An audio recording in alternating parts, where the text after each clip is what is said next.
गरीब ससुराल की बहू नहीं बनूंगी।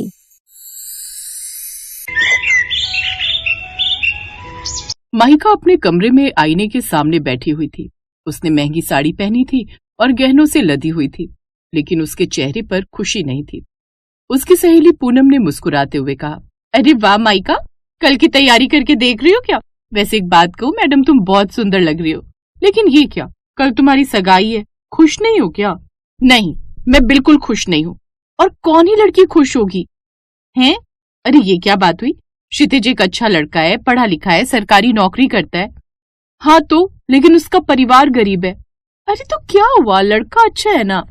जी नहीं, मुझे गरीब ससुराल की बहू नहीं बनना। मैं बचपन से आराम की जिंदगी जी रही हूँ, तो तुम ही बताओ मैं किसी छोटे घर में कैसे रहूंगी?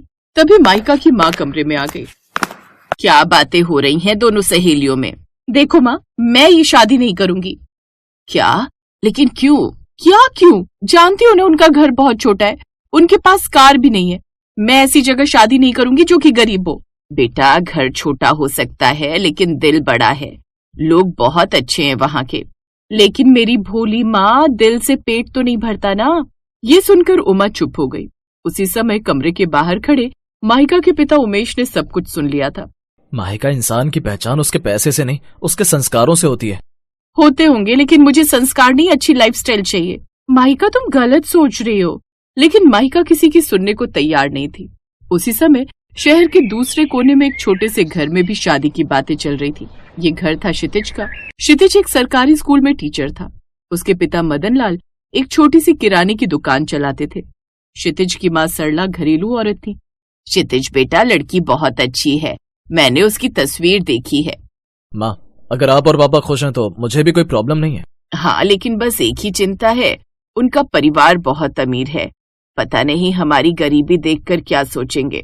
तुम चिंता मत करो भाग्यवान, ऊपर वाला है ना, सब अच्छा करेगा। ये बात सुनकर क्षितिज शांत था। अगले दिन होटल में सगाई का कार्यक्रम रखा गया। क्षितिज और उसका परिवार साधारण कपड़ों में आए थे। कुछ ही देर में सगाई की रस्म शुरू होने वाली थी।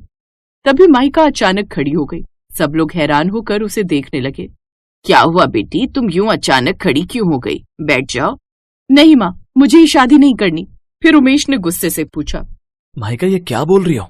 यही पापा कि मैं गरीब ससुराल की बहू नहीं बनूंगी। माहिका के मुंह से ये बात सुनकर क्षितिज और उसके माता पिता का सर शर्म से झुक गया। यहाँ तक कि सरला की आंखों में आंसू आ गए। अगर माहिका जी को ये रिश्ता मंजूर नहीं है तो कोई बात नहीं, चलो सरला, और बेइज्जती नहीं करवा सकते। इसके बाद तीनों चुपचाप हॉल से निकल गए। माहिका खुश हो गई। उसे लगा उसने सही फैसला लिया है। ऐसे ही वक्त बीता और अब उस बात को 2 साल बीत गए और उमेश का बिजनेस अब घाटे में चला गया। दिन पर दिन उस पर कर्ज बढ़ने लगा, यहाँ तक कि बैंक के लोग घर पर आने लगे। उमेश जी, अगर 1 महीने में पैसा नहीं चुकाया तो हमें घर जब्त करना पड़ेगा। माहिका और उमा ये सब सुनकर घबरा गईं। धीरे धीरे उनकी सारी शानो शौकत खत्म होने लगी। कार बिक गई, नौकर चले गए, सब काम उन्हें ही करना पड़ता। फिर एक दिन माहिका जब मंदिर से लौट रही थी तब उसने सड़क पर एक कार रुकते देखी। कार से एक आदमी उतरा, जिसे देखकर तो माहिका हैरान रह गई। वो और कोई नहीं बल्कि क्षितिज था। लेकिन अब क्षितिज एक बड़ी कंपनी का मालिक बन चुका था। माहिका चुपचाप घर लौट आई। कुछ देर बाद उसके पापा भी घर लौट आए। क्या हुआ पापा, कहीं कुछ काम मिला क्या? नहीं बेटा, अभी तक नहीं। माहिका को पहली बार समझ आया कि पैसा कमाना कितना मुश्किल होता है। कुछ देर बाद दरवाजे पर कोई आदमी आया। क्या ये उमेश जी का घर है? हाँ, ये देखिए, मैं बैंक से आया हूँ। अगर 1 हफ्ते में पैसा नहीं चुकाया गया तो हमें ये घर जब्त करना पड़ेगा। नहीं नहीं, हमें माफ कर दीजिए, हमें थोड़ा समय दे दीजिए।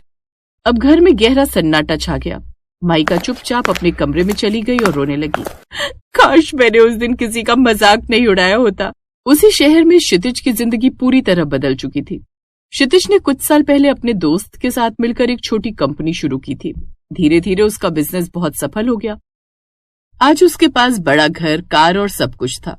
एक रोज क्षितिज ऑफिस से घर लौट रहा था। रास्ते में उसने देखा कि सड़क के किनारे एक लड़की सब्जी खरीद रही है। वो लड़की बहुत साधारण कपड़ों में थी। वो माहिका थी। पहले जो लड़की महंगे कपड़ों में रहती थी, आज सादे सलवार समीज में खड़ी थी। क्षितिज कुछ पल के लिए रुक गया। उसे समझ नहीं आ रहा था कि उससे बात करे या नहीं। तभी माहिका की नजर क्षितिज पर पड़ गई। कैसी हो माहिका, घर में सब ठीक है? माहिका कुछ बोल नहीं पाई। उसकी आंखों से आंसू गिरने लगे। क्षितिज समझ गया कि हालात अच्छे नहीं हैं। अगर कभी मदद की जरूरत हो तो बताना। मैंने उस दिन बहुत गलत किया था। मुझे माफ कर दो। पुरानी बातें भूल जाओ। ऐसा कहकर क्षितिज वहां से चला गया, लेकिन माइका के दिल में पछतावे का बोझ था। कुछ देर बाद वो घर लौटी तो उसने अपने पिता को बहुत परेशान देखा। क्या हुआ पापा? बैंक वाले कल फिर आने वाले हैं बेटी, शायद हमें ये घर छोड़ना पड़े। अब हम कहाँ जाएंगे जी? अब उस रात माइका सो नहीं पाई। उसे बार बार क्षितिज का शांत चेहरा याद आ रहा था और उसे महसूस हो रहा था कि असली अमीरी पैसे में नहीं, इंसानियत में होती है। उस रोज मैंने कितना घमंड किया था और भगवान ने मुझे सबक सिखा दिया। फिर अगली सुबह उनके दरवाजे पर जोर से दस्तक हुई। उमेश ने दरवाजा खोला तो बाहर बैंक के 2 लोग खड़े थे। उमेश जी, आज आखिरी दिन है, अगर पैसे नहीं दिए तो हमें घर जब्त करना पड़ेगा। हमारे पास अभी पैसे नहीं है, थोड़ा और समय दे दीजिए। हमें अफसोस है, लेकिन नियम तो नियम है, हम अब और समय नहीं दे सकते। ये बात सुनकर उमा रोने लगी। माइका के दिल में ऐसा लग रहा था जैसे सब कुछ खत्म हो गया हो। तभी अचानक घर के बाहर एक कार आकर रुकी। कार से क्षितिज उतरा। इनका कितना कर्ज है? करीब 40 लाख रुपए। ठीक है सर, अब इनका कर्ज खत्म समझिए। बेटा, तुमने इतना बड़ा एहसान क्यों किया? अंकल, ये कोई एहसान नहीं है। क्षितिज, मैंने तुम्हारा बहुत अपमान किया था, फिर भी तुमने हमारी मदद की। इंसान की पहचान उसके व्यवहार से होती है, पैसे से नहीं। ये वही बात थी जो कभी माइका के पापा ने कही थी। आज माइका को उसकी सच्चाई समझ में आ रही थी। मैं बहुत घमंडी थी क्षितिज, मुझे सिर्फ पैसा दिखाई देता था। अगर हो सके तो मुझे माफ कर दो। मैं तुम्हें पहले ही माफ कर चुका हूँ। अब क्षितिज ने उमेश को अपने ऑफिस में काम भी दे दिया, जहाँ वो ईमानदारी से काम करने लगे। कुछ महीने बीत गए। फिर एक रोज क्षितिज ने उमेश से कहा, मैं अभी तक शादी नहीं कर पाया और अगर माहिका चाहे तो। वो बात अधूरी छोड़कर चुप हो गया।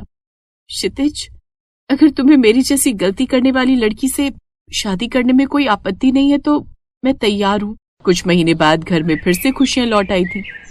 माइका की शादी क्षितिज से हो गई, लेकिन इस बार माइका बिल्कुल बदल चुकी थी। अब उसे महंगे कपड़ों या बड़ी कारों का घमंड नहीं था।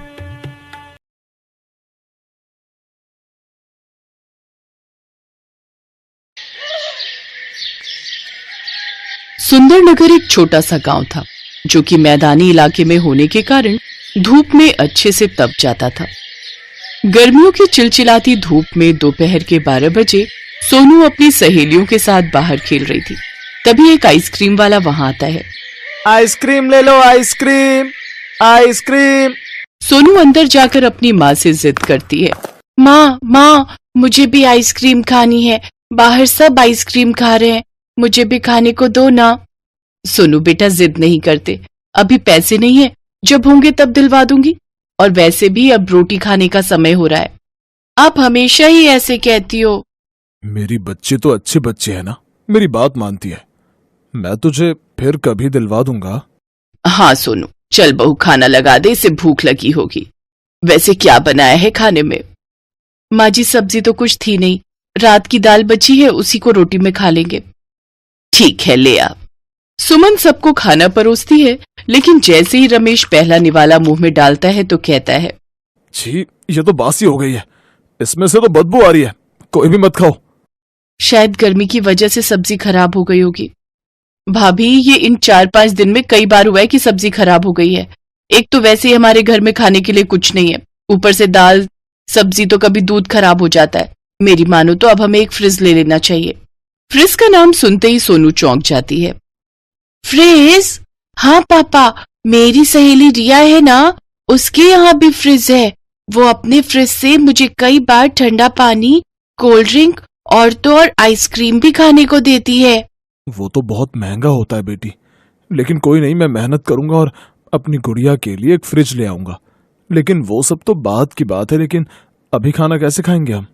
बहू, आम का अचार पड़ा है, जरा सा उसी को ले आ, हम सब उसी में छुआ छुआ कर खा लेंगे।